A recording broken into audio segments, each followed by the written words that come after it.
Alright, we're taking a break from the Apple stuff as we talk about Motorola's new TV, Amazon's new music plan, shut up, and AT&T lied. They lied to us, together, as a people. And you know what we gotta do on Saturday? We gotta check it out.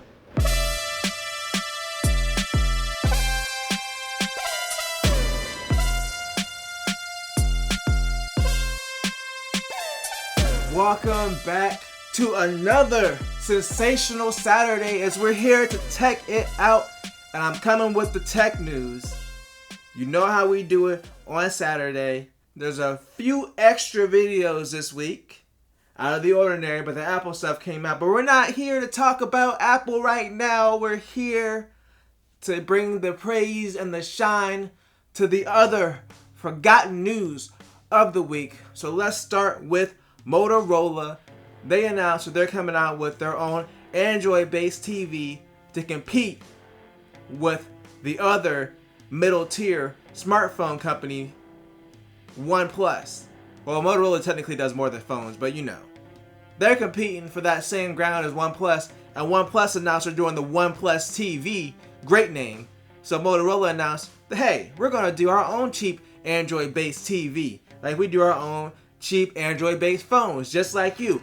You can come with the TVs, I can come with the TVs. And they just started fighting back and forth, like bat. OnePlus was like, we got the one up in the phone game, and you're gonna be one down in the TV game. And Motorola's like, nah, we got that history. Motorola's a dynasty. You can't stop us, son. We like the Lakers. Y'all are like the Clippers or something. I know about sports. Sports! Anyway, I personally don't really care that much. I stick with my cheap, well-made TCL TVs with the Roku interface because that's what I prefer. And then higher end, I might go with an OLED. But at least it's bringing more low-price options and a pretty good smart TV interface for hopefully cheap prices. We'll have to see what the price is going to look like. But it's crazy, like all these smartphone manufacturers are all going to start making TVs. I don't know. Money. In our next story, Amazon's coming with that high quality audio soon, as they announced that they're coming out with a lossless music plan for Amazon Music. So for those of you that don't know, lossless is a very high quality audio format. Sorry, I don't know that.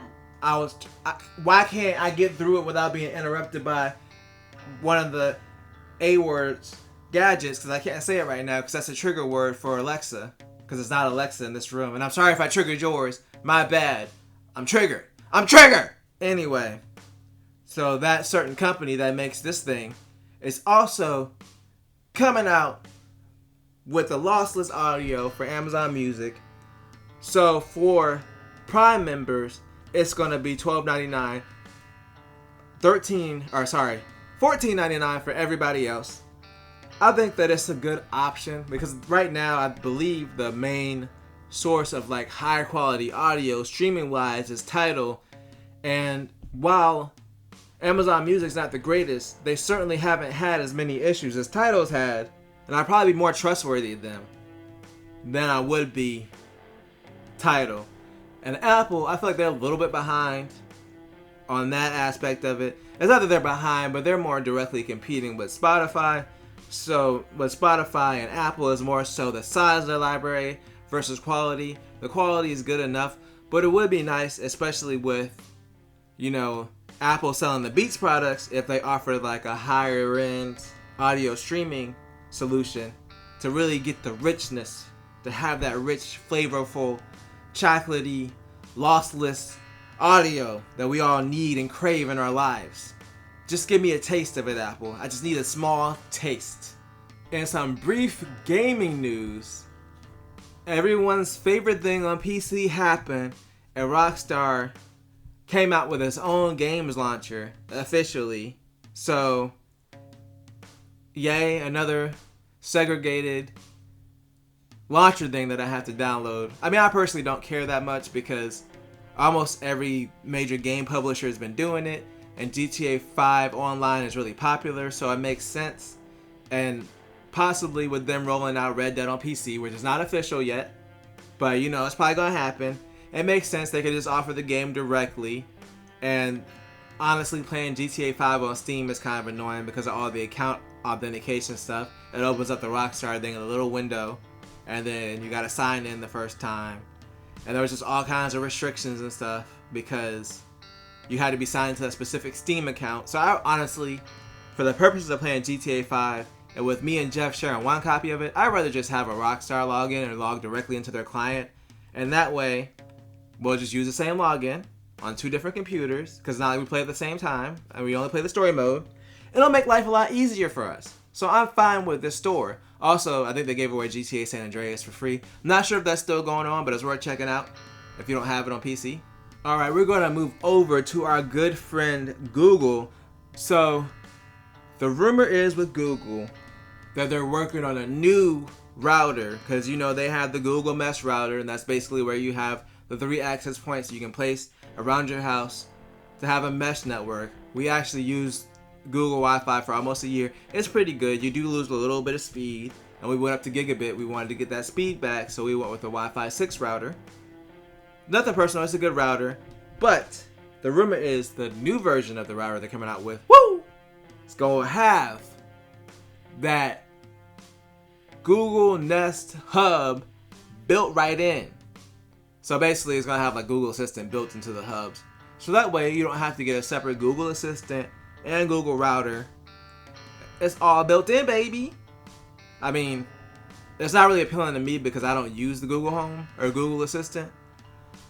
But if you're already in that ecosystem and you need a router, this is kind of, I mean, I don't see it as a negative thing. I'm just saying I personally wouldn't use it, but it is cool and it does make sense because those things, the little hub things already kind of look like Google, like the Google Minis.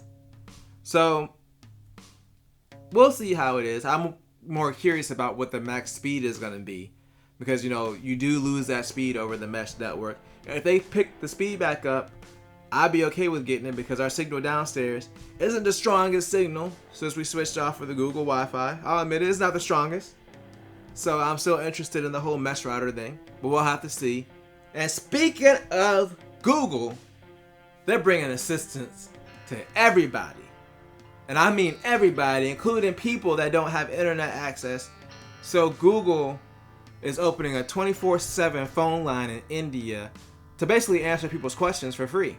So people that might not have like a smartphone or might not have internet in their house, they can basically call this phone line and just ask real people questions. And along with that, they also added support for Hindi and 8 other languages to the Google Assistant, and they made it so you could just switch the language by voice instead of having to go through menu options. It's cool they're going out of their way to bring diverse products to different markets. As much like I don't personally use the Google Home, there's nothing against it. I'm just in the Echo ecosystem. There's a few small things I like better, but I really do think that this is a cool story that they just have a free phone line that people can call into for information. Like I think even in the US, something like that, someone that's not comfortable with technology and they just need information, that might be useful to them. So kudos on Google for that. And in our final story, AT&T in that hot seat because investors are suing, claiming that they lied about numbers on AT&T Now. So AT&T Now used to be DirecTV Now, which is one of the online streaming services, aka the streaming cable replacement. So they're saying that they lied about subscriber numbers and that the subscriptions would rapidly decline after the free trial was over. And they're also claiming in the lawsuit that AT&T tricked people into adding the service to their account and didn't tell them that there was an extra charge for it to try to get them to sign up. So basically this whole suit is about them inflating the numbers for the streaming service to investors. Now obviously, I personally don't have any proof that this is done. It's on the people that are suing AT&T to prove that this was done. I mean, if that was done, especially to the people who have stuff added to their account, that really does suck. I was a free trial user at AT&T Now. I didn't say subscribe to it, but it's not because the service is bad. It's just that there's cheaper options. And the whole reason a lot of people get rid of cable is because it's expensive. AT&T Now has gone up quite a bit since it first came out as DirecTV Now.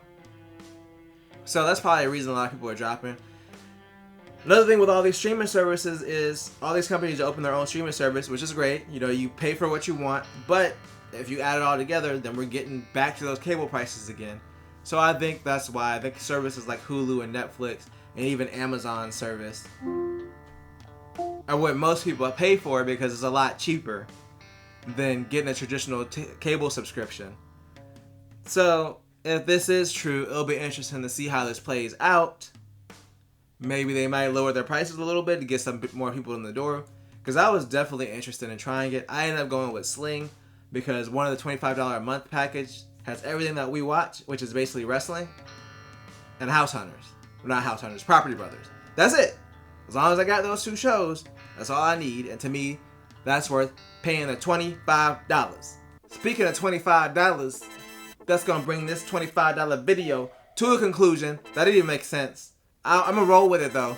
But if you enjoyed this video, make sure to tell a friend, tell a coworker, like, share, and subscribe, and always do at least 2 things at the same time. I'll be back later today with more Apple stuff, so stay tuned. Peace.